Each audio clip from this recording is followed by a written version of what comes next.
Efendimiz sallallahu aleyhi ve sellem Uhud'da mübarek başı yarıldı. Sinni şerifi düştü oraya. Bildiğiniz gibi Osmanlıların dinlerine, diyanetlerine, peygamberlerine saygıları çok derindir. Oralar vesayet altına geçince o hatıraların her birerleri için birer abide dikmişlerdir yani. Uhud'da bir abide dikmişlerdir. Hatta fakir 68'de Uhud'un göbeğinde esasen mübarek o sinin düştüğü yer, dişin düştüğü yer. Orada bile çok küçük kümbet çapında fakat yıkılmış, onarılmamış bir yer görmüştüm. Bilmiyorum hala koruyorlar mı? Geçelim onu, konunun esası değil. Bir diğer taraftan da işte Seyyidina Hazreti Hamza gibi birisi yani tabii.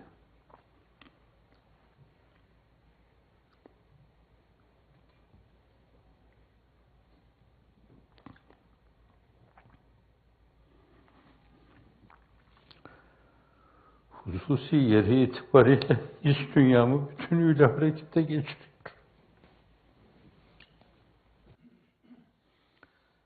Sokaklarda beraber el ele koşturmuşlar. Beraber aynı memeden süt emmişler. Arada bir iki yaş farkı var. Amca göğsünü germiş her yerde. Onu müdafaa etme mevzunda kalkan gibi davranmış. Fakat orada kalleş bir mızrakla şehit olmuş. Ağlayanı olmadığından onu da dert edinmiş benim efendim. Sıkıntılı bir an. Sahabe-i kiram arasında seçip Medine'ye gönderdiği insanlardan bir tanesi Musab ibn Umeyr'dir. Da dünya cihetiyle bakma durumuna gelmedi. Dünya ile bir yönüyle zifaf olmadan bu genç yaşında oraya gitmiş, tehlikeleri göğüslemiş. Başında kılıçlar kavis çizmiş. Fakat Allah'ın izni inayetiyle 20'ler, 30'lar bir gün gelmiş, 70 insan, kadın, erkek, çoluk, çocukla Akabe'de Allah Resulü'yle yüzleştirmiş. Orada evvela bir kolunu, sonra başka bir kolunu, sonra başını kalkan yapmış. Ve daha niceleri burada. Bildiğiniz gibi 70 tane şehit var orada. Bunlar demek ki Allah Resulü'nün etrafında, çevresinde sütrü olan insanlardı. Ona ulaşmak için bunları tırpanlamak lazımdı kafirlerce. Ve onlar tırpanlandı orada, şehit oldular. Bütün bunların hepsi onun içinde, onun hassasiyet derinliğiyle, onun sevdiklerine duyduğu alakayla bu meseleyi mukayese ettiğiniz, değerlendirdiğiniz zaman ne ölçüde bir ızdırap duyduğunu zannediyorum değerlendirebilirsiniz. Vaka o da biliyordu ki bu ölenler, şehit olanlar cennete gidiyorlar. Dünya hayatı muvakkattır. Burada muvakkat yaşadıktan sonra öbür tarafta buluşacak, el ele tutacak. Sonra Cuma yamaçlarında Cenab-ı Hakk'ın rü'yetiyle serfiraz kılınacağız. Biliyordu bunu ama. Fakat kendi ruhunun ufkuna yürüyeceği zaman bile gözleri doldu, ağladı. Alıştığı, tanıştığı, oturup kalktığı arkadaşlar vardı. O tesbihin imamesi olarak tesbihten ayrılıp gidiyordu. Taneler yalnız kalıyordu. Uhud'da da derinlemesine bunu yaşamıştı. Ama Cenab-ı Hakk'ın tesellisiyle وَمَا مُحَمَّدٌ اِلَّا رَسُولٌ قَدْ خَلَتْ مِنْ قَبْلِ الرُّسُولِ اَفَاِنْ مَاتَ وَقُتِلَ انْقَلَبْتُمْ عَلَى اَعْقَابِكُمْ وَمَنْ يَنْقَلِبْ عَلَى عَقِبَيْهِ فَلَنْ يَضُرَّ اللّٰهَ شَيْئًا Allah Celle Celaluhu tesellikar beyanlarıyla imdadına koşuyor, onu tesellide, tesliyede bulunuyordu. Öbürlerinin yerlerini de gösteriyordu orada. Nitekim orada şehit olanlardan bir tanesi de Abdullah Cabir'in babası. Kendisi ifade buyuruyor Efendimiz sıhhatli kitaplarda. Burada o şehadetin zevkini, lezzetini, halavetini duyunca Ya Rabbi beni dünyaya gönder de kardeşlerime haber vereyim. Dünyaya geriye dönme yok ama ben peygamber vasıtasıyla haber veririm diyor. Yani böyle bir haberleşme, muhabere de var. İmam Rabbani ifadesiyle ifade edecek olursak, veraların verasıyla, 3 nokta verasıyla bir de muhabere var. Tesliye var, teselli var. Gönlünü alma var onun. Öbürlerinin gittiği yerleri ona söyleme var böylece. Bu fani, cefakar dünyadan gidip de öbür tarafta vefa alemi olan bir dünyaya otağlarını kurdukları meselesi var. Dolayısıyla bunlarla Allah Celle Celaluhu teselli ediyor. Bir yani bu. Bir ikincisi, Hz. Muhiddin'in de ifade ettiği gibi İmam Rabbani Hazretleri'nin de hususi zannediyorum bir iki mektubu var.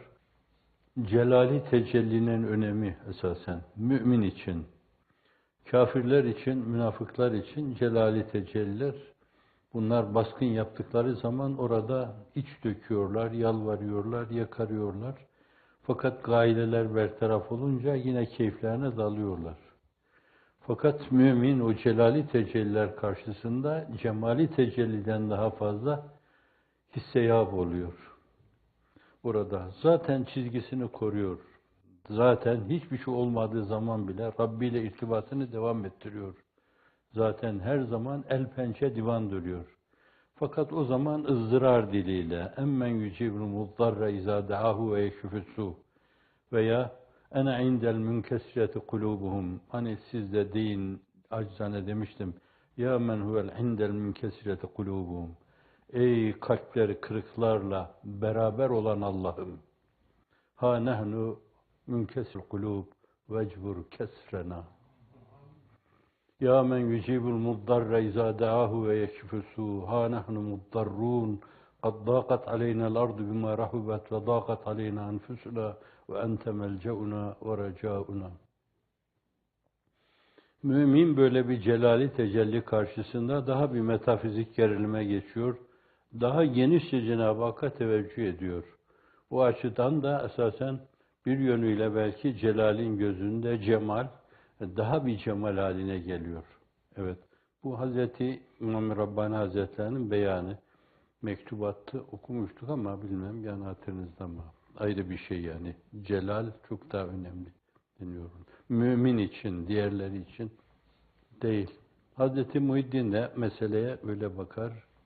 Zannediyorum Hazreti Pir-i Muğanşem Taban da meseleye öyle bakar. Onlar hep aynı ekol ne?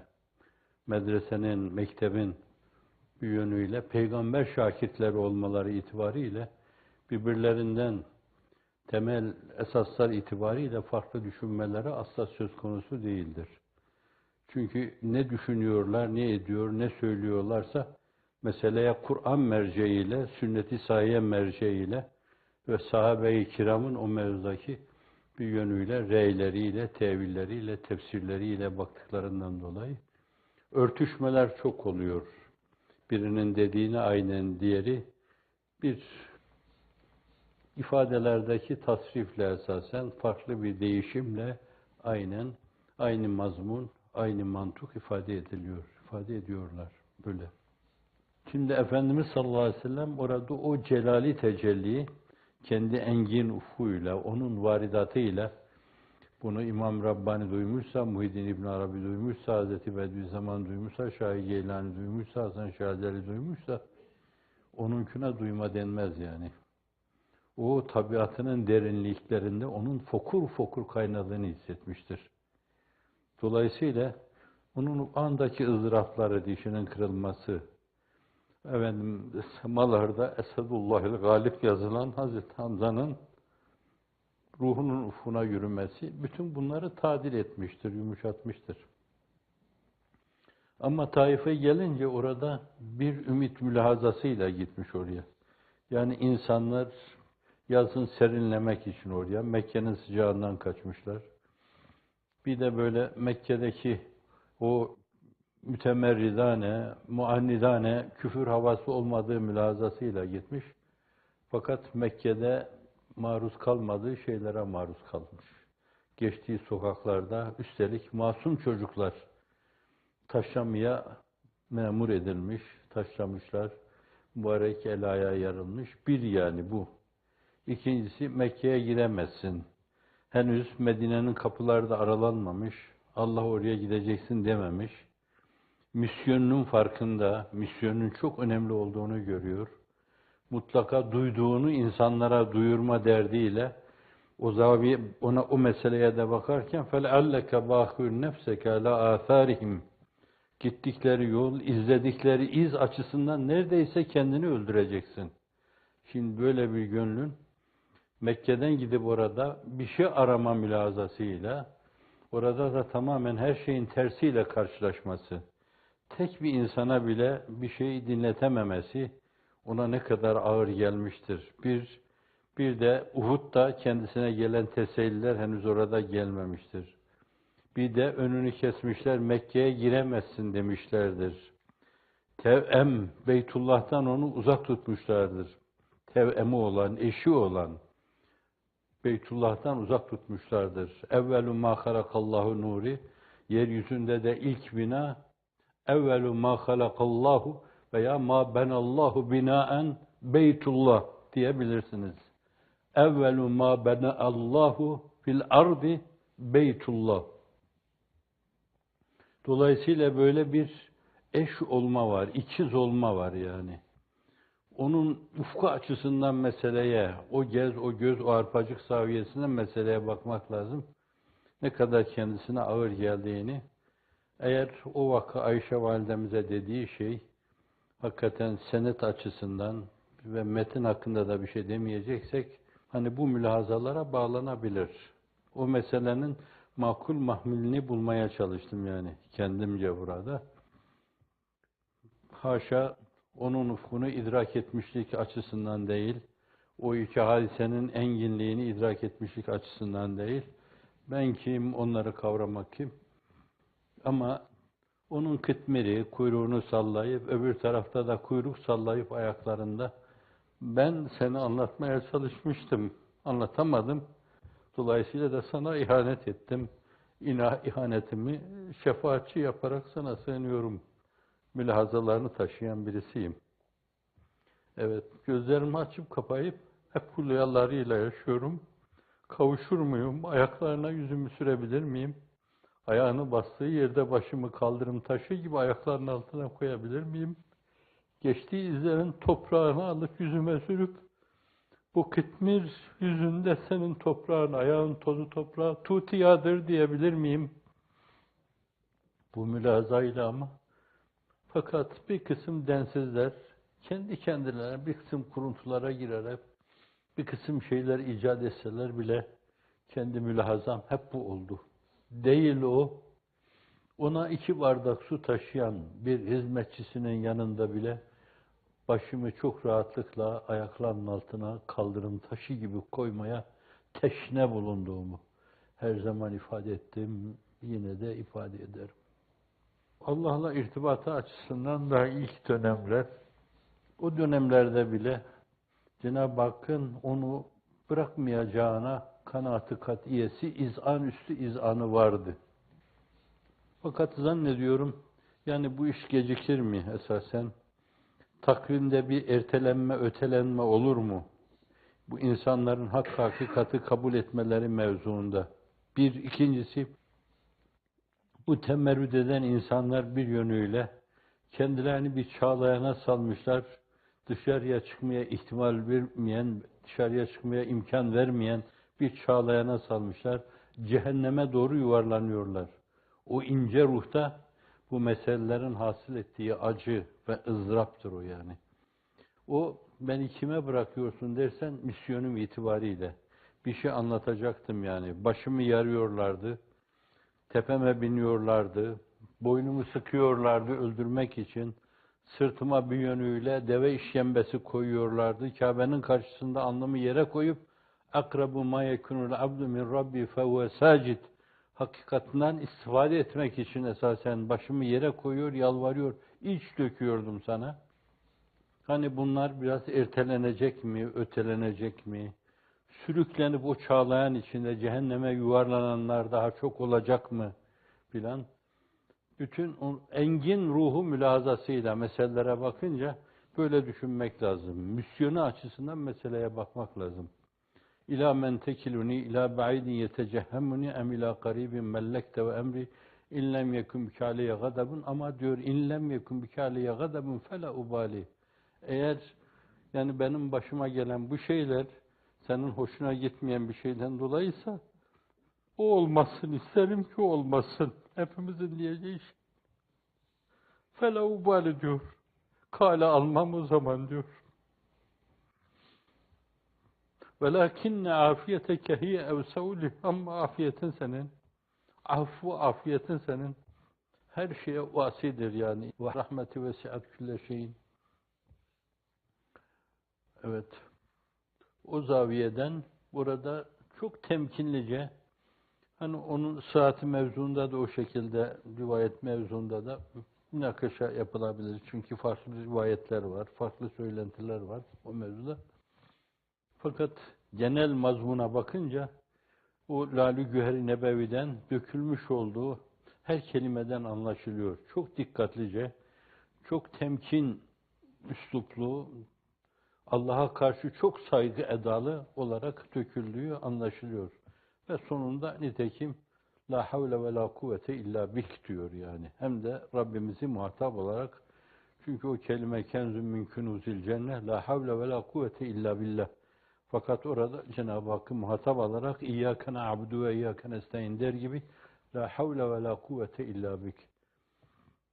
Bir havl, bir kuvvet yok, ancak varsa seninle vardır. Senin havl, senin kuvvetin demek suretiyle Cenab-ı Hakk'ı muhatap alarak doğrudan doğruya İyyâke na'budu ve İyyâke nestaîn'de iç dökme gibi içini döküyor ona. Misyonunun sevdalısı bir insan yani. İlle de bir şey olacaksa o misyonunu eda etmekle olacak. Vazifesinin şuurunda. Konumunu rantablo olarak değerlendirme istikametinde gecesi, gündüzü belli değil. İç içe giriyor, karışıyor, birbirine karışıyor. O mevzuda bütün dünyevi zevkler ve lezzetler ayağının altına alınacak hale geliyor böyle. İşte çok tekerrür eden bir mesele yani. Miraç gibi bir paye ile serfiraz kılındıktan sonra yine o misyonun hatırına geriye dönüyor. İnsanların elinden tutmak, gezdiği, dolaştığı, seyrettiği o alemleri onlara da seyrettirmek istikametiyle öyle misyonu karşısında o kadar sadık, o kadar müstakim bir insan. Müstakim sözü ifade etmezdi yani. Astak kelimesini kullanmak lazım ona. Sadıklar sadıkı demek lazım. Evet, müstakimler müstakimi demek lazım o mevzuda. Misyonunu eda etme adına öyle sadıklar sadıkı, müstakimler müstakimi, davalılar davası, öyle bir insandı. Allah hususi olarak o iş için yaratmıştı. Ve gönlüne göre de Cenab-ı Hak verdi. Reşahatta ifade edildiği gibi, hani Akif'in de 14 asır evvel bir böyle geceydi. Derken hani bir yarısından sonra derken 40'ına varmıştı ki o masum, başlarda gezen ayaklar suya erdi. Bir hamlede insanlığı kurtardı o masum. Bir hamlede Kayserleri, Kisraları yere serdi.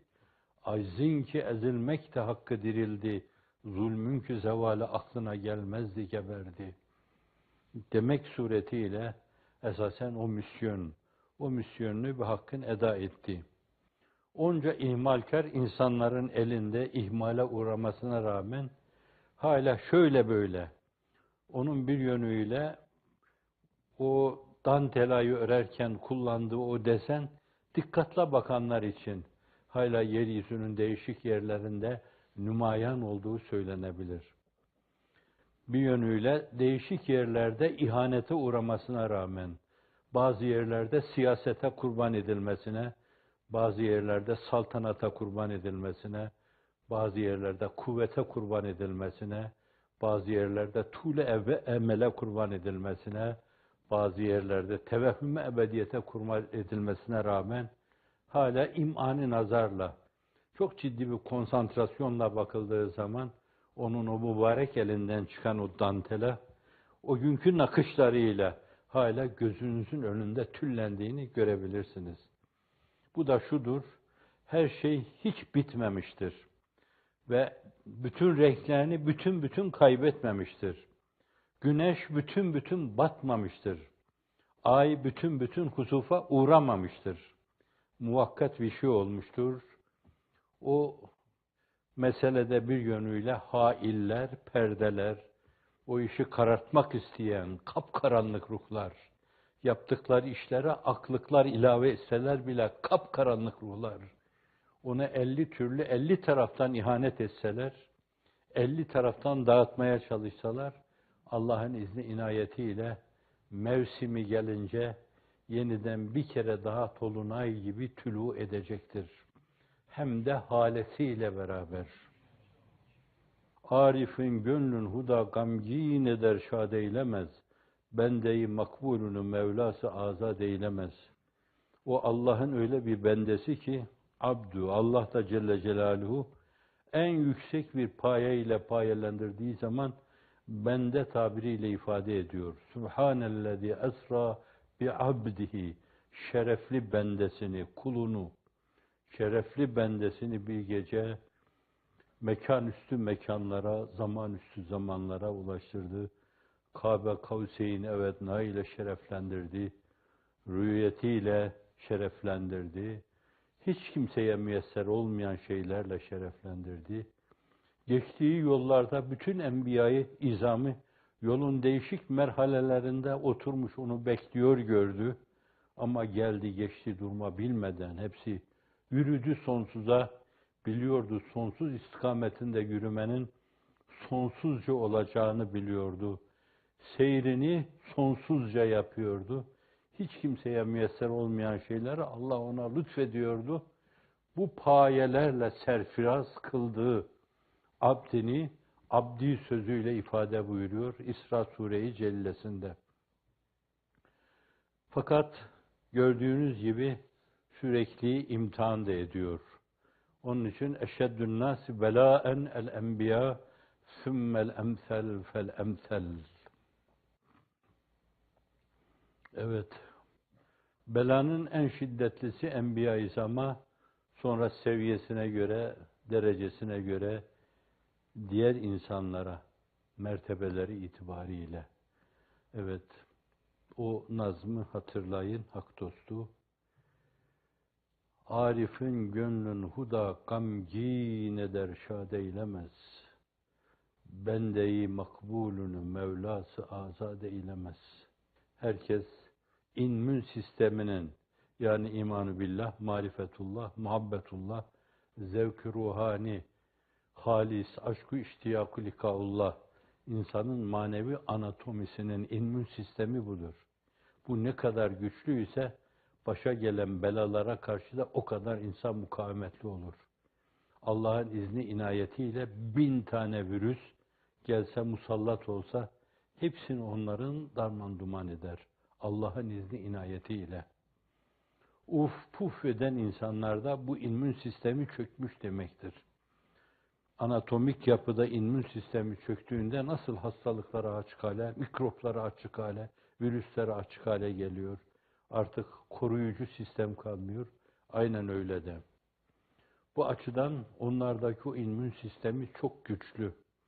Enbiya'da, mukarrebinde, asfiyada, evliyada ve ibadullah salihinde. Yuridune en yutfu nurallahi bi afwahihim ve ye'ballahu illa en yutimme nurehu velev kerihel kafirun. Tevbe Sure-i Cellesinde öyle buyuruyor. Yuridun diyor yani.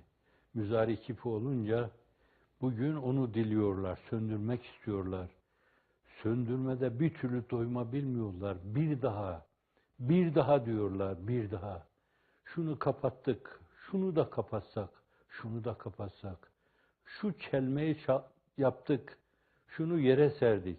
Fakat hala var, ayakta bazıları duruyor. Şunları da bir elenseyle yere sersek, şunu da bir kündeyle yere sersek, şunun da başına bir bomba olsak patlasak, şunun da getirip başında bir helikopter uçursak, morallerini bozsak, akıllarına şeytan ne getiriyorsa o ışığı söndürmek için hemen hepsini yapmaya akıllarına gelen her şey, geceyi gündüzü beklemeden, gece akıllarına geliyorsa aman fevt etmeyelim. Gündüz akıllarına geliyorsa aman gece bastırır fevt etmeyelim demelerine rağmen yuridun en yutfi'u nurallahi. Yutfi'u da yine müzari kipi. Sürekli üfleyip duruyorlar. Söndürelim, söndürelim, söndürelim, söndürelim, söndürelim diyorlar. En yutfu nurallahi, Allah'ın nurunu. Neyi söndürmeye çalışıyorlar? Bir şem'aki Mevla yaka üflemekle sönmez. Ve ye'ballahu illa en yutimme nurehu. Yine müzari kipiyle ifade ediyor. Onların her söndürme cehdlerine karşı Allah, isterseniz kendi ifademizle diyelim, diyor. Zavallılar. Beyhude şeylere takılmışsınız siz. Beyhude uğraşıyorsunuz. Emeğiniz zayi oluyor. Ve ye'ballahu illa en yutimme nurehu. Allah ona hayır diyor ve nurunu tamamlama istikametinde irade-i sübhaniyesini, meşiyeti kutsiyesini, aynı zamanda havlini ve kuvvetini ortaya koyuyor. Onların her şeylerini alt üst ediyor. Alt üst etti, alt üst edecek, onlara hadlerini bildirecek dünyada. Yeniden bir kere daha. Birisi o dönemdeki şeye Allah-u Alem bakıyor. Diğeri de yuridûne en yutfû nurallahi bi efvâhim vallahu mütimmu nurihi diyor. İsmi fail kipiyle ifade etmesi suretiyle Allah onlara rağmen tamamlıyor ha tamamlıyor. Tamamlıyor ha tamamlıyor. Tamamlıyor ha tamamlıyor. Onlar bir yerde önünü kesiyorlar. Fakat o bir çağlayan gibi önüne bir kaya iterlerse şayet üstünden akıyor. Üstü geçilmez gibi olursa kenarından kıvrılıp geçiyor. Kenarından geçilmezse deliyor, alttan geçiyor. Vallahu mütimmu nurihi velev kerihel kafirun. Nankörler istemeseler bile, her yere nur söndürücüler gönderseler bile, değişik ad ve ünvanlarla sizin bir yönüyle mumları tutuşturduğunuz yerlerde o mumları söndürmek için ellerinden gelen her şeyi yapsalar bile Allah Celle Celaluhu sürekli onların oyunlarını bozuyor ve onlara üst üste, iç içe falso, fiyasko, fasit daireleri yaşattırıyor. İnkisar içinde kıvranıp duruyorlar.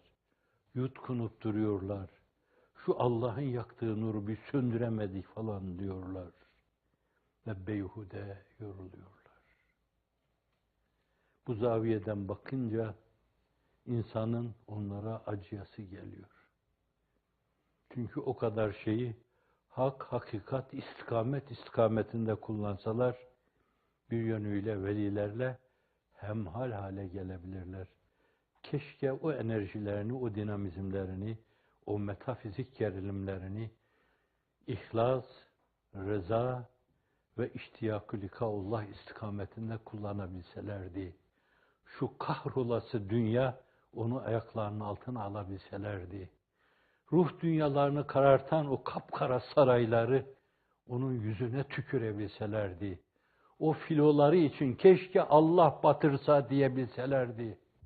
Takılıp kaldıkları o saltanatlar keşke Karun'un hazineleri gibi yerin dibine bassaydı diyebilselerdi. O zaman kurtulmuş olacaklardı. Fakat sürekli tepetaklak gidiyorlar. Farkında değiller. Siz elem çekiyorsunuz. İn tekunu te'lemûne fe innehum ye'lemûn.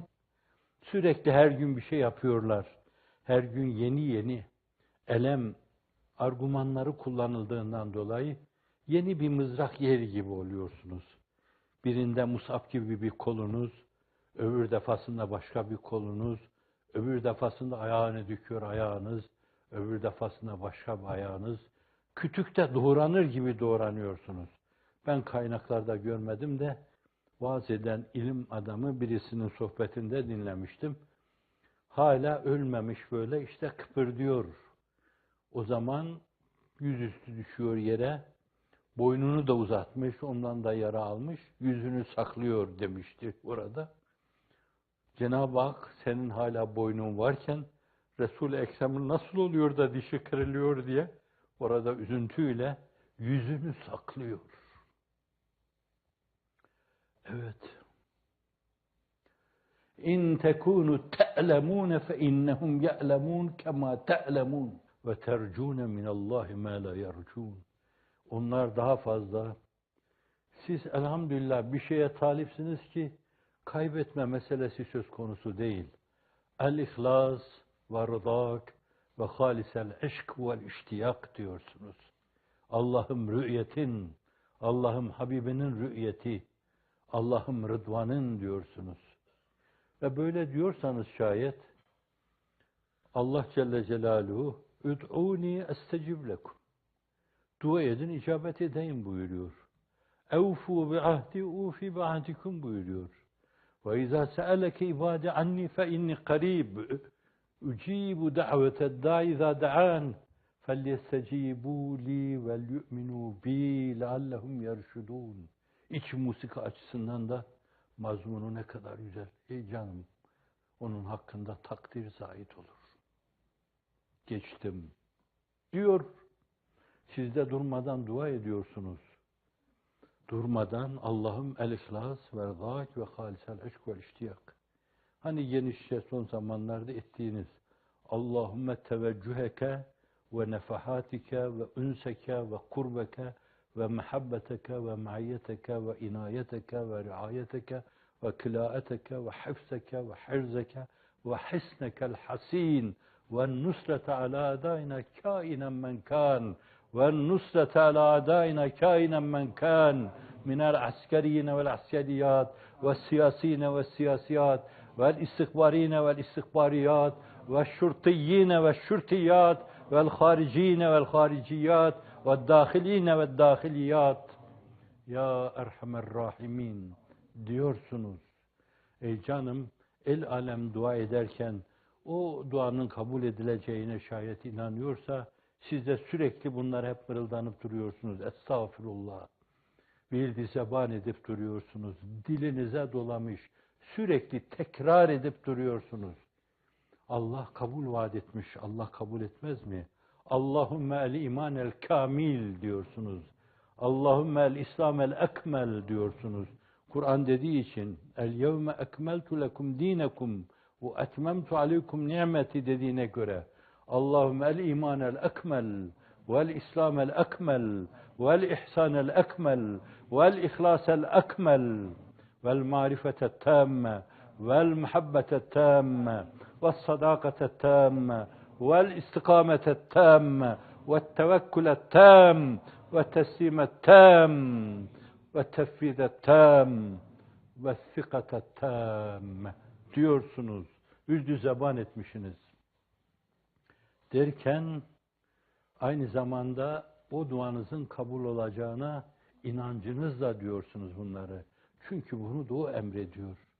Derken kabul olacağı inancıyla diyeceksiniz.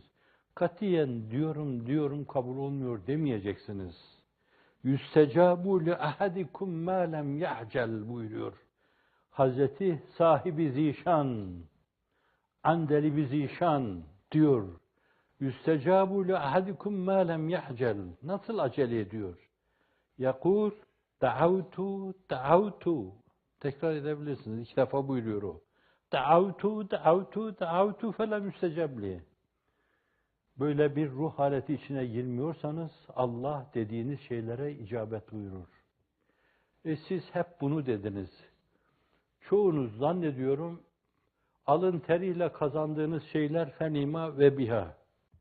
Onunla okullar yaptınız, burslar verdiniz, fenima ve biha. Gayri meşru, rüşvet almadınız. Değişik spekülasyonlara girmediniz. İrtikaplara, ihtilaslara yelken açmadınız. Dünya hezafirinde karşınıza dikildiği zaman bir tekme vurdunuz. Allah Resulü'nün mübarek eliyle temessülünü ittiği gibi git bana kendini kabul ettiremezsin. Ey canım, yani sizin en günahkarınız Kıtmir Hani günahkar olunca dünyaya talip olur. Dünya talebi, saltanat, debdebe, ihtişam günahla mefsuden mütenasiptir. Ne kadar ahiret hesabına kaybetmiş, ne kadar Allah namına kaybetmişse o kadar Karun gibi balıklamasına dünyaya dalmıştır bir insan. Sizin kıtmiriniz yani içinizde bulunmak suretiyle Hazreti Resulü Zişan'a kavuşabileceği ümidini hep taşımış birisi. Ama yeryüzünde bir tikili taşı olmamış. Binlerce, milyonlarca seveni olmuş. Yahu benim de bir tane odam olsa, vaka bir yerde bir tahta kulübe yapmışlardı. Fakat bir haset tsunamisi geldi, onu da aldı götürdü orada. Dünyanın değişik yerlerinden gelenler, bir de bakalım bu tahta kulübe neymiş yani. Çünkü 2 metre böyle, 2 metre de böyle. 6 seneye yakın talebelere hizmetçilik yaptım orada. 5-6 sene. Sağ olsun yine dindar görünen insanlar oradan uzaklaştırma mevzuunda Uhud savaşı veriyor gibi adeta savaş verdiler. Sonra ondan sonra kala kala bir tahta kulübe kaldı. Gelenler hele bakalım neymiş bu tahta kulübe. Görmesinler, etmesinler diye onu da söktü, attılar. Evet, sağ olsunlar. Evet, Selefilerin mezarları dümdüz yaptığı gibi galiba onlar da Selefilikten hissedar olmuş olacaklar ki öyle yaptılar. Evet, şahsım adına hakkım helal olsun. Vesselam.